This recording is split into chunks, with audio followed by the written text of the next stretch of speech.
What happens when one of radio's most notorious shock jocks decides to call out Hollywood royalty on live television? Buckle up, because what you're about to see is nothing short of explosive. Meghan Markle thought she was walking into a friendly chat on The View, but Howard Stern had other plans. And what unfolded next left everyone speechless. Before diving into this unforgettable confrontation, make sure you hit that subscribe button and share your thoughts on celebrity accountability in the comments. You won't want to miss a second of this. The studio lights blazed as The View's familiar theme music faded out. Whoopi Goldberg sat at the center of the iconic table, joined by Joy Behar, Sarah Haynes, Sunny Hostin, and Alyssa Farah Griffin. But today felt different. There was an extra guest host, someone who was about to shake things up in ways no one expected. "Welcome back to The View," Whoopi announced in her gravelly voice. "We're joined today by the one and only Howard Stern, who's here to talk about his latest projects, and, probably, to stir up some trouble as usual." Howard leaned toward his mic with his signature smirk. "Whoopi, you know me too well. I'm here to ask the questions everyone else is too polite to ask." The audience chuckled nervously. They had no idea what was coming. "And speaking of tough questions," Joy Behar added, "we have a very special guest joining us next, Meghan Markle, here to discuss her latest charitable projects." Sarah Haynes smiled brightly. "I'm really looking forward to hearing about her work with women's empowerment initiatives." Howard raised an eyebrow. "Oh, this should be interesting." Sunny Hostin shot him a warning look. "Howard, please tell me you're going to behave yourself." "Define behave," Howard replied with a grin that made everyone a little uneasy. As the commercial break ended, Meghan Markle walked onto the set with her trademark polished smile, waving to the audience. Dressed in a cream-colored blazer, her hair perfectly styled, she radiated poise and confidence. "Meghan, welcome to The View," Whoopi greeted warmly. "Thank you so much for having me," Meghan said smoothly. "I'm thrilled to be here." The conversation began pleasantly enough. Meghan spoke about empowerment, social justice, and her charitable initiatives. Everything was going according to her publicist's plan, until Howard decided to speak up. "Meghan, can I ask you something?" he began casually, though his tone carried an unmistakable edge. "Of course, Howard," she said, her smile tightening slightly. "I've been listening to you talk about empowerment and authenticity," he continued. "But I'm a little confused. How do you reconcile preaching authenticity when your public persona seems built on criticizing the very family that made you famous?" The studio went silent. Meghan blinked, caught off guard. "I'm sorry. What exactly are you referring to?" she asked. "Come on, Meghan," Howard pressed. "You've built a career out of playing the victim card while cashing in on the institution you claim oppressed you. That doesn't sound very authentic to me." Alyssa Farah Griffin tried to intervene. "Howard, maybe we should focus on Meghan's current work." Howard raised a hand. "No, this is exactly what I'm talking about. Everyone tiptoes around her. Why? She's a public figure making public statements. She should be able to defend them." Meghan's composure began to waver. "Howard, I think you're mischaracterizing my experiences." "Am I?" Howard shot back. "Because, from where I sit, it looks like you've turned personal family drama into a multi-million-dollar media empire. Interviews, Netflix deals, podcasts, all centered on how badly you were treated. If it was so awful, why keep talking about it?" Joy Behar tried to smooth things over. "I think what Howard is trying to say—" "I can speak for myself, Joy," Howard interrupted. "Meghan, you've said the media attention hurt your mental health, and I get that. But then you keep putting yourself back in the spotlight. You're literally here, on TV, talking to more media. Help me understand that." Meghan's face flushed. "You're oversimplifying a very complex situation." "Then explain it," Howard said sharply. "Because it looks like you want all the perks of fame, money, influence, attention. without the criticism that comes with it. Sunny Hostin jumped in to defend her.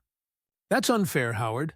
Meghan has legitimate grievances with how she was treated by the British press. With all due respect, Sunny, Howard replied, every celebrity has issues with the press. That's part of the job. Most of them don't spend years doing victory laps about it. The tension in the studio was electric. Cameras zoomed in as Meghan struggled to maintain her poise. Howard, she said tightly, you're being deliberately provocative and missing the point. The point of what? Howard countered. That everyone should feel sorry for you because you married into one of the most famous families in the world and then realized fame has downsides? That's not exactly groundbreaking. Sarah tried to calm things down. Maybe we should take a step back. No, Sarah, Howard continued. This matters. We live in a time when people are afraid to ask tough questions because they don't want to be called names or cancelled. But someone has to point out when the emperor has no clothes. Meghan's patience was gone. Are you calling me an emperor without clothes? I'm calling you someone who's built an entire brand on victimhood while profiting from the very system you claim to oppose, Howard said flatly. The audience was silent, hanging on every word. It was unlike anything daytime television had ever seen. Finally, Whoopi stepped in, sensing the interview had gone completely off the rails. Howard, maybe we should remember that our guest came here to talk about her charitable work. Howard wasn't finished. Whoopi, charitable work is great, but let's be honest. Meghan, you've branded yourself as a champion of women's rights and social justice, but your actions tell a different story. Meghan's eyes flashed. What exactly are you implying, Howard? I'm not implying anything, he said. I'm saying it plainly. You've weaponized progressive language to shield yourself from real criticism. Anyone who questions your narrative gets labeled racist, sexist, or whatever label suits the moment. That is absolutely not true, Meghan protested, her voice rising. I have never used those terms to deflect from legitimate criticism. Howard let out a short, bitter laugh. Come on, Meghan. Your husband literally went on television and suggested that concerns about your children's skin color were racist, even though multiple royal biographers have confirmed those conversations. Didn't happen the way you described. Joy Behar looked panicked. Howard, maybe we should focus on the positive aspects. No, Joy, Howard cut her off. This is exactly the problem. We're so afraid of having honest conversations that we let people rewrite history. Meghan, you sat across from Oprah Winfrey and made claims that have been thoroughly debunked by people who were actually there. Meghan was visibly shaking now. Those are my lived experiences, Howard. You don't get to tell me what I experienced. Your lived experiences, Howard repeated, leaning back in his chair. Meghan, there's a difference between personal perspective and provable facts. When you claim you were denied mental health support, but palace records show you were offered multiple forms of help that you declined.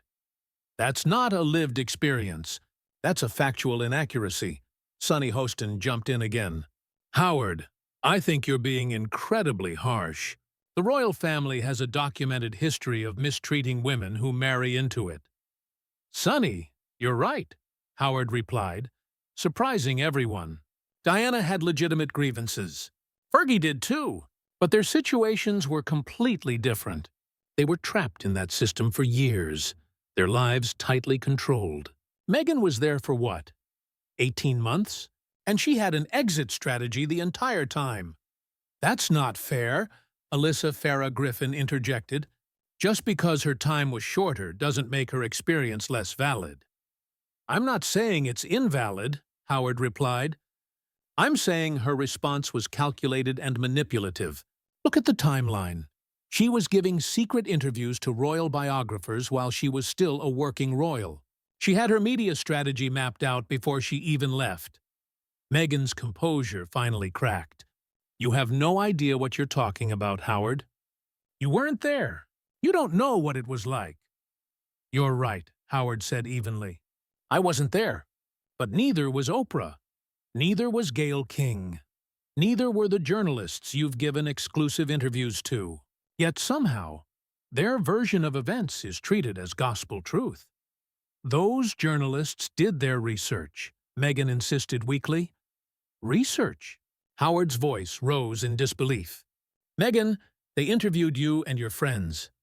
That's not research. That's public relations. Real research means talking to palace staff, reviewing documents, hearing multiple perspectives. But you've made sure that anyone who might contradict your story gets sued or silenced. Sarah Haynes looked deeply uncomfortable. Howard, I think we're getting into really sensitive territory here. Sensitivity is exactly the problem, Howard countered. We've created a culture where some people are untouchable, immune to criticism, because they hide behind the banner of social justice. But real social justice requires honesty and accountability. Meghan was barely holding herself together. Howard, you're attacking me personally, and I don't understand why. I'm not attacking you personally, Howard said, his tone firm but calm. I'm critiquing your public behavior. There's a difference. You've made yourself a public figure. You've inserted yourself into political conversations. You've made claims about powerful institutions. That makes you fair game for scrutiny. But the way you're doing it is cruel, Meghan said, her voice cracking. Cruel? Howard raised an eyebrow. Meghan, do you know what's cruel? Using your platform to destroy people's reputations without giving them a chance to respond. Your father, your sister, palace staff. They've all been thrown under the bus to serve your narrative. They don't have Netflix deals to tell their side. Whoopi tried again to step in. I think we need to take a commercial break. No, Whoopi, Meghan interrupted, finding her voice again. I want to respond to this. Then enlighten me, Howard said, leaning forward. What are your motivations? Because from the outside it looks like you've turned family dysfunction into a career. My motivation, Meghan said, trying to steady her tone, is to use my platform to help people. Help people do what? Howard pressed. Because it seems like the main thing you've helped people do is feel sorry for you. Where are the results of this advocacy you keep talking about? Joy tried to come to Meghan's defense. Meghan has done a lot of work with various organizations. Name one measurable outcome, Howard interrupted sharply. One concrete change that's come from her advocacy. Not photo ops, not awareness campaigns, actual results. The silence was deafening. Meghan opened her mouth several times but couldn't find the words. That's what I thought, Howard said quietly. You've mastered the language of activism without doing the work. You've figured out that you can generate endless content by talking about problems without ever solving them. That's not true, Meghan managed. I've worked with numerous organizations on important issues. Working with organizations isn't the same as achieving results, Howard said. Anyone can show up for photo ops and give speeches. What have you actually accomplished? What policies have changed? What measurable impact have you had? Sonny looked toward the producers, desperate. Maybe we should move on to our next segment. Why? Howard asked. Because I'm asking questions that don't have good answers. This is exactly what I'm talking about. We've created a culture where certain people don't have to defend their records because they've made themselves untouchable. Meghan was now visibly crying. Howard, you're being incredibly unfair and hurtful.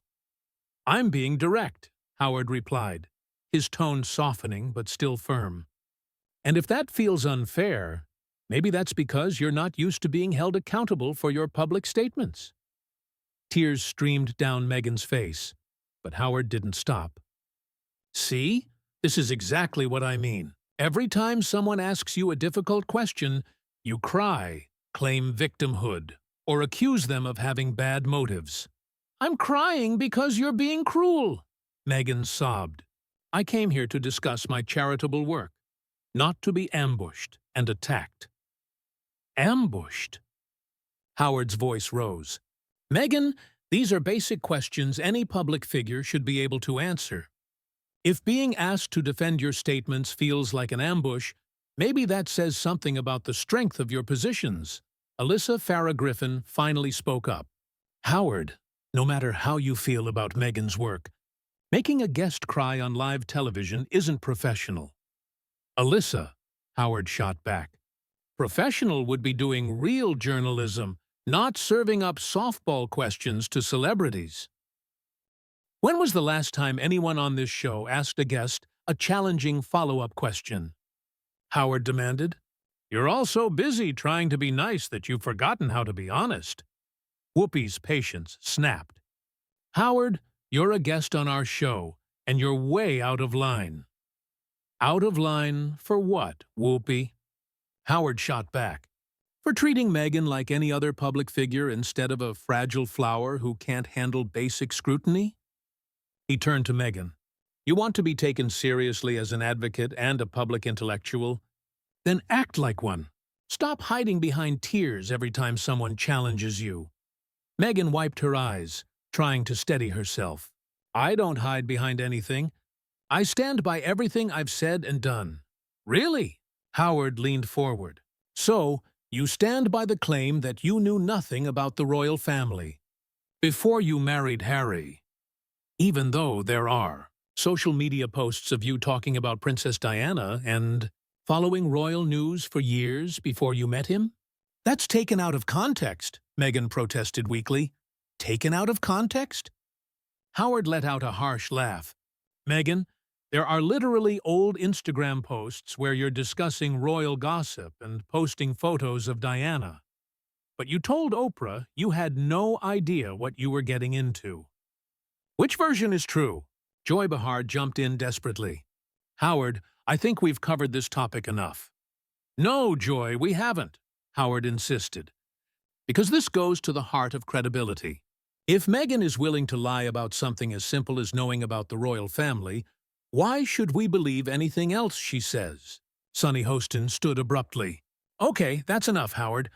You're calling our guest a liar on live television. I'm not calling her anything, Howard said calmly. I'm pointing out factual inconsistencies in her statements. If that makes her a liar, that's her problem, not mine. Meghan's voice trembled. I've always been truthful about my experiences. Have you? Howard pressed. Because palace staff tell a very different story. Journalists who covered you before you were famous tell a different story. Even your own family tells a different story. Are they all lying, or are you? My family has their own agenda, Meghan said defensively. And you don't? Howard shot back.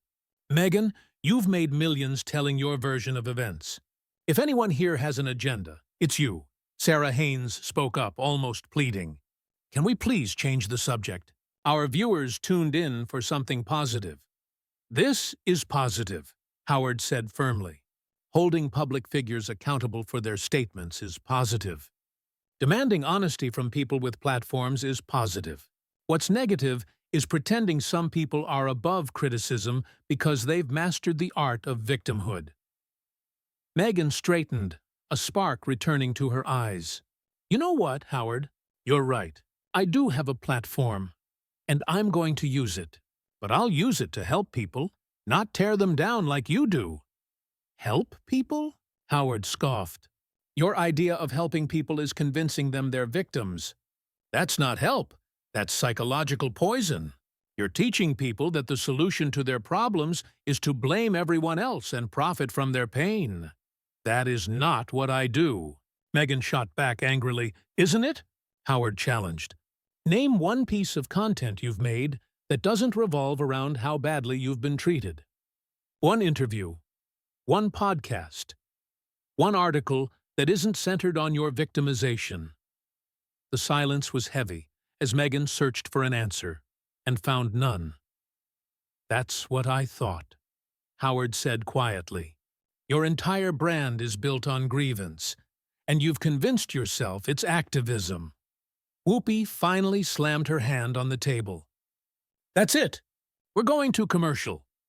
No, Whoopi, Meghan said, surprising everyone. I want to finish this. She turned to Howard, eyes blazing. You think you know me, but you don't. You think you understand my motivations, but you don't. You're just another shock jock trying to stay relevant by attacking someone who actually wants to make a difference. Howard smiled. There she is, the real Meghan Markle. Not the crying victim, not the polished advocate. Just someone who gets nasty when she's challenged. Thanks for showing us who you really are. Who I really am. Meghan's voice shook with fury. I'm someone who's overcome incredible obstacles to build a platform for positive change. Incredible obstacles? Howard laughed. Meghan, you married a prince. That's not overcoming obstacles. That's winning the lottery. And instead of being grateful for the opportunities you got, you've spent years complaining about how hard it was. You have no idea what it was like, Meghan said through gritted teeth. You're right, I don't, Howard admitted. But I know what it looks like from the outside. And it looks like someone who's never satisfied, who always needs to be the center of attention, and who's turned personal drama into a career. The audience sat in total silence, transfixed by the confrontation. Nothing like it had ever happened on daytime TV. I think, Meghan said slowly as she stood, that this interview is over. Sit down, Meghan, Howard said calmly. You wanted to use your platform to help people. Then help them. Show them how to handle criticism with grace instead of running away when it gets uncomfortable. Meghan paused, torn between walking off and having the last word. Finally, she sat back down. You're right, Howard. I should handle this with grace. Her tone hardened. So let me say this clearly and calmly. You're a bitter, cruel man who tears people down for entertainment. And the fact that you're doing it to someone trying to make the world better says everything about who you are. Howard nodded slightly. Now we're having an honest conversation. Yes, I can be cruel. I tear people down when I think they deserve it. But at least I'm honest about it. I don't pretend I'm saving the world while I do it. And that, Meghan said with a sad smile, is the difference between us. The show finally cut to commercial as Howard and Meghan stared each other down across the table. The rest of the panel frozen in stunned silence. It was one of the most explosive moments in daytime television. A confrontation no one would forget.